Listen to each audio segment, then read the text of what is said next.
Hi అండి. ఎలా ఉన్నారు అందరూ?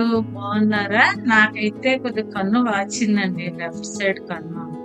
అందుకోసం నేను వీడియో చేయలేదు. ఈరోజు సింపుల్‌గా చేద్దామని చెప్పి అరటికాయ కర్రీ చేస్తున్నానండి.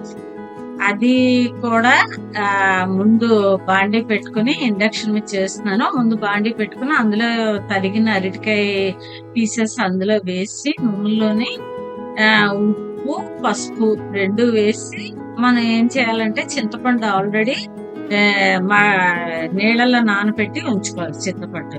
ఆ చింతపండు తాలూకు మగ్గుని గట్టిగా పిండి తీసి అందులో వెయ్యాలి అరటికాయ ముక్కల్లో. కొంతసేపు బాగా ఉడికించకుండా కొంతసేపు సెమీగా ఉడికేటట్లాగా మనం చింతపండు పులుసు అందులో వేసుకోవాలి. పసుపు వేస్తున్నాను ఇప్పుడు.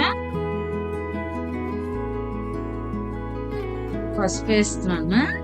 అలాగే ఉప్పు వేయాలి.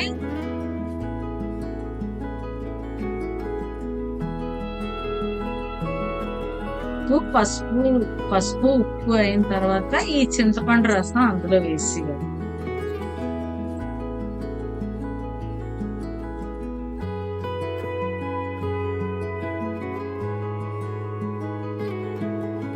చింతపండు రసం అందులో వేసేయాలి.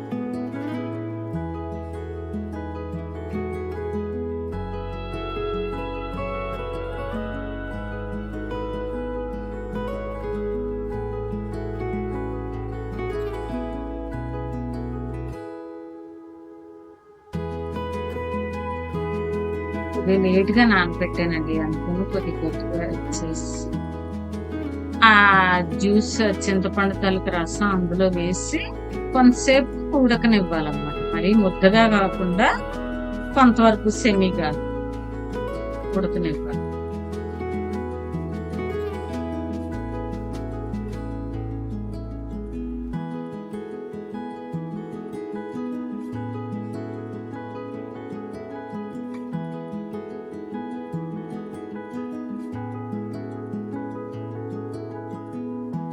అయిపోయిందండి. సెమీగా ఉడికిపోయింది. తర్వాత అది మనం చూసుకుని ఆ నీళ్ళన్నీ ఎందులోనే వేస్ట్ దాంట్లో ఆ నీళ్ళన్నీ వంపేసి తర్వాత ఉట్టి కర్రీని మాత్రమే మళ్ళీ స్టవ్ మీద పెట్టి కొద్దిగా ఆయిల్ వేయాలి అంటుకోకుండా.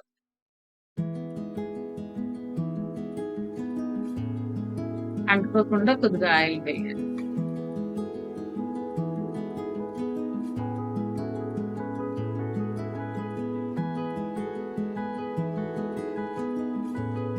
ఇప్పుడు ఏం చేస్తామంటే ఉప్పు మనం ఉడికిస్తున్నప్పుడు వేస్తామా అది కొద్దిగా తగ్గచ్చు. అందుకోసం కొద్దిగా ఉప్పు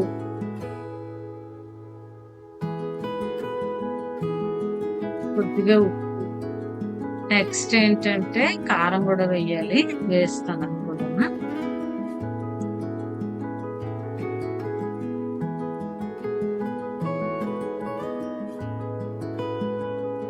ఏమండి మీకు ఒక కథ చెప్దాం అనుకుంటున్నానండి. అది అందరికీ తెలుసో తెలీదో నాకైతే తెలియదు కానీ నా వరకు నాకు వచ్చింది ఆ కథ చెప్దామని. అందులో మోరల్ ఉంటుంది.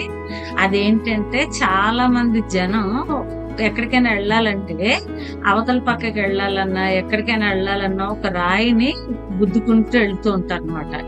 ఇది కారం వేస్తున్నానండి.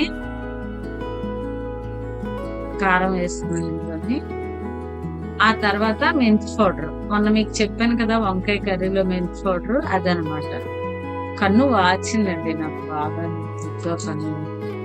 అది మెంతి పొడి అందులో వేసేస్తున్నాను అనమాట. మొన్న నేను చేసిన వంకాయ కూరలో మెంతి పొడి ఇది కూడాను అరటికాయకి అన్నిటికీ వాడుకోవచ్చు. ఏదైనా పుల్ల వేసి చింతపండు మగ్గు వేసి ఉడికించిన వాటిల్లో ఇది వేసి వాడుకోవచ్చు అనమాట. అయితే ఆ కథ చెప్తాను వినండి. సింపుల్ గా చెప్పేస్తాను. ఏంటంటే ఒక రాయి ఉండేది అనమాట. వాళ్ళు వెళ్ళే తోవలో అటు ఇటు నడిచే తోవలో అడ్డుగా రాయి ఉండేది అనమాట. ఆ రాయిని అందరూ తన్నుకుంటూ వెళ్ళిపోతుండేవారు అనమాట. పాపం ఆ రాయి చాలా మనసులో బాధపడేది. ఏమని ఏంటి వీళ్ళందరూ నన్ను తన్నుకుంటూ రోజు వెళ్తూ ఉంటారు అటు ఇటు ఇటు అటు నాకు వీళ్ళతోటి ఈ బాధ నేను భరించలేకపోతున్నాను. ఆ తంతునప్పుడు నాకు వచ్చే పెయిన్ నొప్పి అది నేను భరించలేకపోతున్నాను అని చెప్పి రోజు అనుకుంటూ ఉంటుంది అనమాట. ఈ ఈ ఇటుపక్క ఒక పూజారి వస్తూ ఉండేవాడు. ఆ పూజారి ఏం చేశాడు, ఒకరోజు ఆలోచించాడు. పాపం ఈ రాయ వీళ్ళ చేత ఇన్ని దెబ్బలు తింటుంది కదా! రోజు ఏదో రకంగా తన్నుకుంటూ వెళ్తున్నారు కదా రాయిని. గబుక్కుమని మనం రాయని తప్పించుకోం కదా! దాని నుంచి వెళ్ళడం లేకపోతే ఏదో చేస్తాం. అందుకని చెప్పి అప్పుడు ఆ పూజారికి ఏంటి ఆలోచనొచ్చింది, ఒక శిల్పిని తీసుకొచ్చి, ఆ శిల్పి చేత ఈ రాయిని అందరూ మొక్కేటట్లాగా దేవుడి రూపంలో ఒక విగ్రహంగా తయారు చేద్దాం అని చెప్పి, ఆ శిల్పిని తీసుకొచ్చి ఏ రాయినైతే జనాలందరూ తన్నుకుంటూ వెళ్తున్నారో అదే రాయికి ఒక రూపం కల్పించి అదొక విగ్రహంగా తయారు చేసి అక్కడే పెడతారనమాట. ఎక్కడ తన్నుకుంటూ వెళ్ళేవారో అక్కడే విగ్రహాన్ని ప్రతిష్ఠిస్తారనమాట. ఆ రాయితోటే శిల్పి. అయితే అప్పుడు జనాలు ఎవరైతే తన్నుకుంటూ వెళ్ళేవారో వాళ్ళు ఆగి దండం పెట్టుకుని ఆహ్, కొబ్బరికాయ అది కొట్టుకుని పూజ చేసుకొని వెళ్ళేవాళ్ళనమాట. అంటే ఇక దీన్ని బట్టి మీకు అర్థమైందేంటి? ఒక్కసారి మనం కష్టపడి పెయిన్ అనుభవిస్తే తర్వాత జీవితాంతం బావుంటుందనమాట. అందుకని దేనికి భయపడకూడదు. మనం ఇందులో మోరల్ అదేనండి. ఏంటంటే ఆహ్, మనం ఒక్కసారి తీసుకున్న నిర్ణయం సరైనదైతే లైఫ్ లాంగ్ అది మంచి నిర్ణయమే అవుతుంది. ఈ స్టోరీ నాకు తెలిసింది మీతో షేర్ చేశాను. నాకు లైక్ చేసి, సబ్స్క్రైబ్ చేసి, షేర్ చేయండి ప్లీజ్.